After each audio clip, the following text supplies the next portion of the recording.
అప్పుడు పీఠంలో మహాస్వామి కూర్చునుండగా ఒక ఆవిడ బిక్కు బిక్కుమంటూ కన్నుల నీరు పెట్టుకుని కళ్ళొత్తుకుంటూ వరుస క్రమంలో వస్తోంది. స్వామి చేత్తో ఇంత కుంకం తీసి ఆవిడ చేతిలో వేశారు. ఆవిడ తీసుకోకుండా చెయ్యి వెనక్కి తీసేసుకొని కళ్ళ నీళ్లు పెట్టుకుని పక్కకి వెళ్ళిపోయింది. అందరూ వచ్చి అయ్యో అయ్యో అయ్యో, మహాస్వామి చేత్తో కుంకం ఇస్తే పుచ్చుకోవా, ఇంతకన్నా అన్యాయం ఉందా, పుచ్చుకోమ్మా అన్నారు.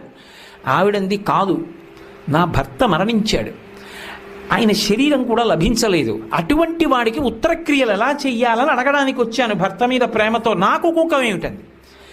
అమ్మా కాదు, ఆయన చేత్తో ఇచ్చారంటే ఏదో ఉంది, త్రికాలవేది, పుచ్చుకో అన్నారు.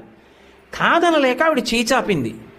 కుంకం వేసి చూసి అన్నారు, అమ్మా నువ్వు సుమంగళివమ్మా, నీ భర్త బ్రతికున్నాడు, నీ భర్త తిరిగి వస్తాడు, బొట్టు పెట్టుకో అని సువాసిని పూజ అవుతోంది.